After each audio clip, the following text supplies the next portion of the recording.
I know a lot of people have different ideas and so on when it comes to spirituality. There is like the religious idea of spirituality, and then there's like the occult idea of spirituality.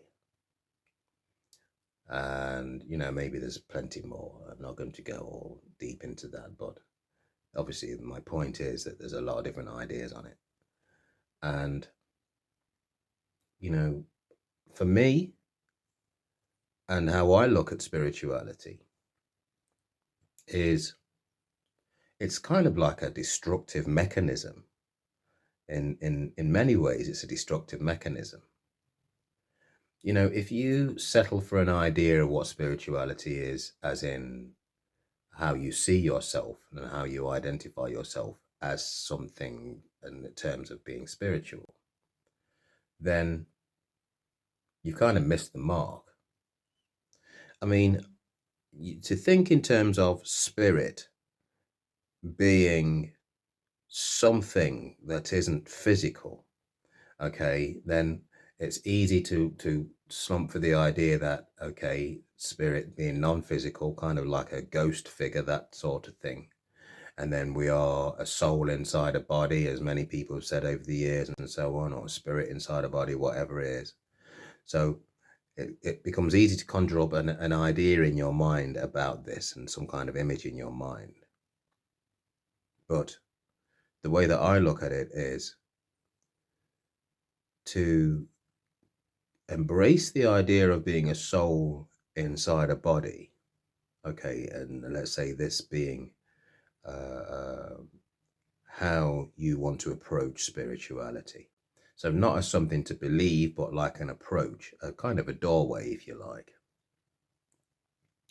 But then to not put an identity on that, to not have an idea in your mind of this soul inside a body thing being almost like a ghost that hasn't got a physical sort of outer shell or that kind of thing, but to embrace the idea in your mind that this soul inside a body idea is beyond the concept of having an image and an identity.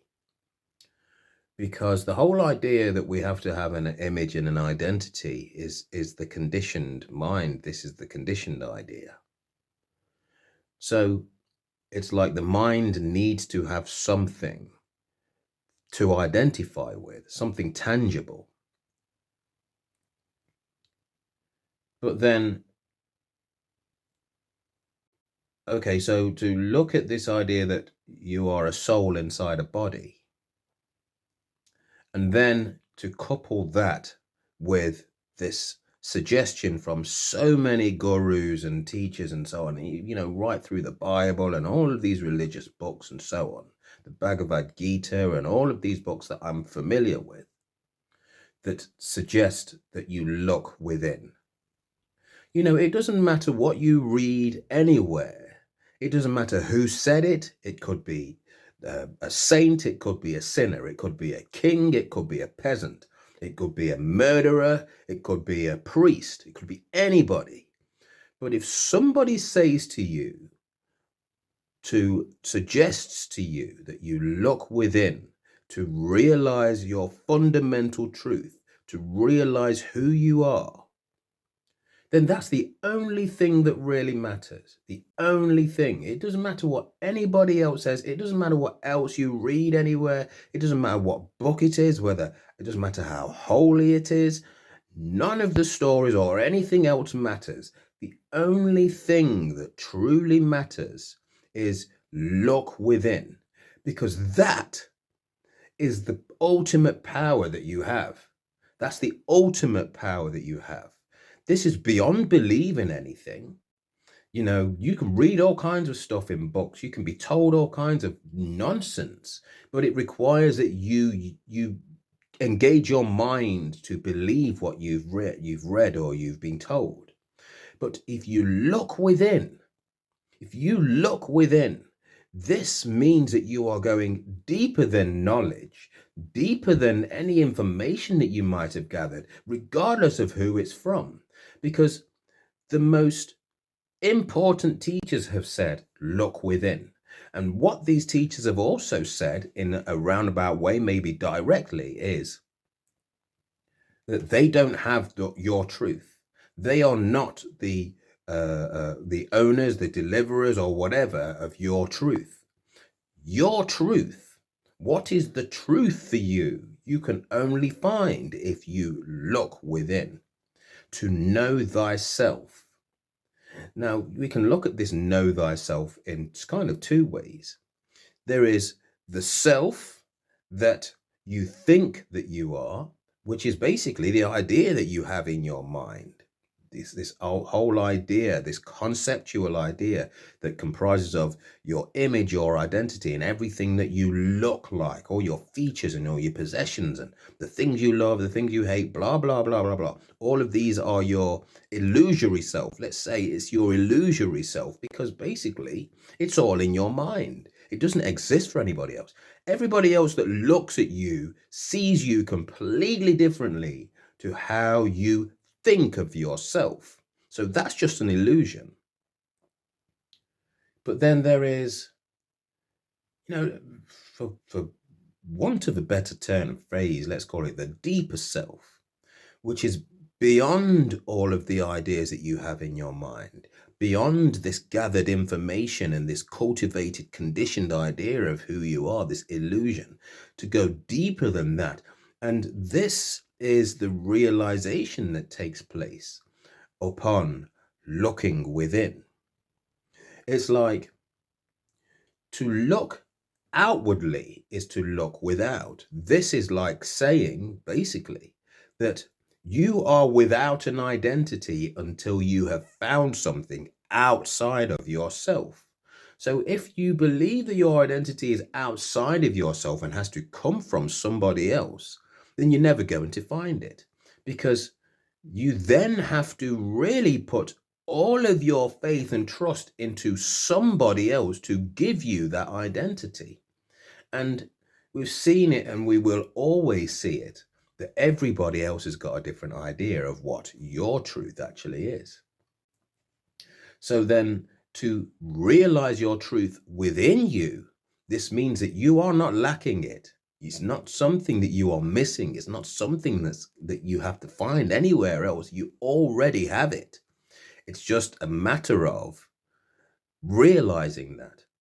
And the only way you realize it isn't by reading books and gathering this information here and there and everywhere and letting everybody else tell you who you are because of what you can do and all of that. That's just rubbish. You are not taking that stuff with you when you leave. We come into this world naked.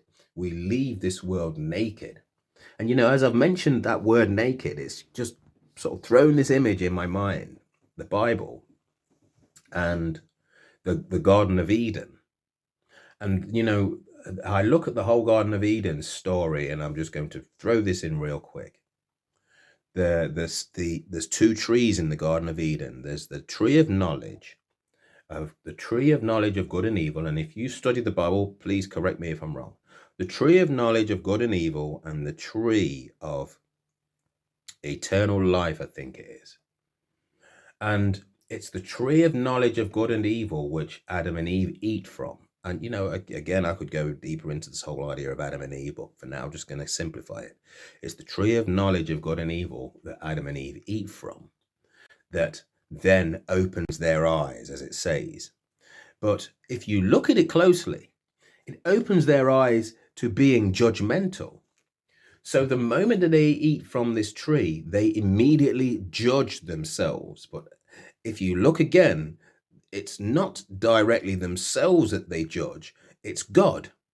Now, you could throw all kinds of interpretations in about God. It makes no difference in what I'm trying to say here. But I suppose, simply put, the point is that they first judged God as being somebody that they should be afraid of. And in that single judgment, they judged themselves. They judged the whole of creation. So this means that if you make one judgment in your life about your life, then you are judging every single aspect of your life, And this is because of the idea that Knowledge, the tree of knowledge is always divisive, good and bad, right and wrong, and so on. So if we embrace knowledge as the idea of realizing any sense of truth, then we're always going to be fighting. There's always going to be wars. There's always going to be conflict because nobody knows. We only believe knowledge. But when it comes to actual knowing, to look within is to go deeper than knowledge. And when you go deeper than knowledge, then it throws the whole world into question. It throws everything about you into question. Everything then becomes something that you don't know, no matter how you look at it, if you can arrive at this point of looking prior to your knowledge, then what do you know? You don't know. You don't even know yourself. And I think that the Socrates quote, which, it might not have been Socrates that said it. It was credited to Socrates, but Socrates never wrote anything down, as I can gather. And Plato was the one that wrote all of Socrates' teachings down and all of this kind of stuff, whatever. But he said, the only thing I know for sure is that I know nothing. And these are the kind of things that really, if you are going to be contemplative about anything, and if you are really seeking truth, if it is really truth that you are questing for, if you're not just trying to find some kind of identity for yourself and somewhere to feel comfortable, which if you are, then that's fine, that's your game. But truth requires you to really kind of destroy things. And this is what I see spirituality as being in its essence. It's kind of destructive.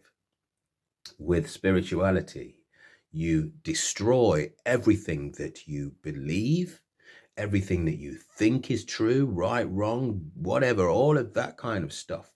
It has to be kind of deconstructed. Let's put it that way.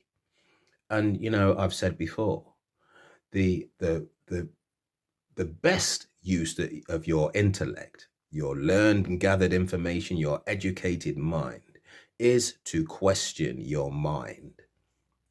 And when you question your mind, then it's like turning your intellect onto itself.